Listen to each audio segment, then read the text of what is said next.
Hey guys, welcome back to my art channel. If you're new here, my name is Blue and I make art videos. And in this video, I'm going to be drawing my very brand new OC in a few different designs, a few different poses, that I found on Pinterest. That was long. Well, now that I have that out of the way, I wanted to start talking about the real topic that I want to talk about for this video, which is why I believe that being an artist in India is so draining, and that might not be a very positive topic for a lot of you guys. Also might not be very relatable because I see most people that watch me are not from India, but a very small percentage are. So why being an artist in India is so draining. So I'm gonna go off my personal experience about this, which has been greatly negative, unfortunately. So I'm a little hesitant about this. I don't know. I don't want to get any backlash from the very nationalist people out there, but it is what it is. So a few years ago, 5 years ago, I enrolled into this dental school. Now, I know what you're thinking. Oh, it's a dental school, so it's probably obvious that not a lot of people are going to be into art there. Well, yes, I can agree with that.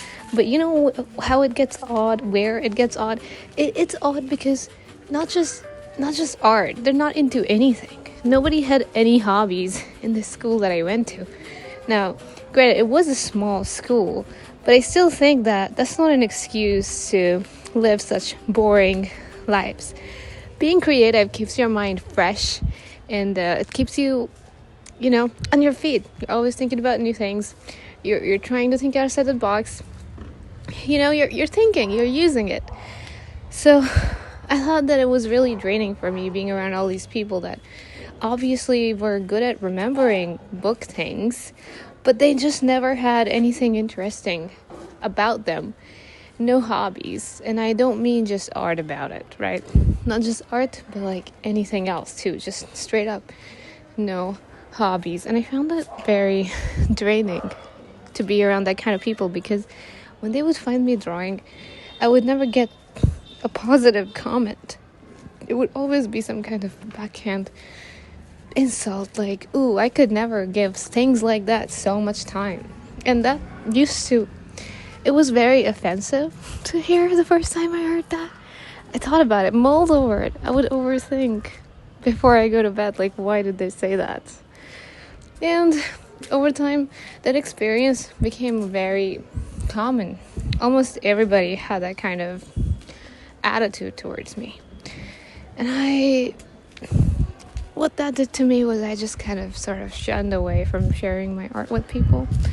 And it got more and more difficult to, present myself as an artist in this real world, in the environment that I was. In fact, some people would go even as far as to make fun of me for drawing.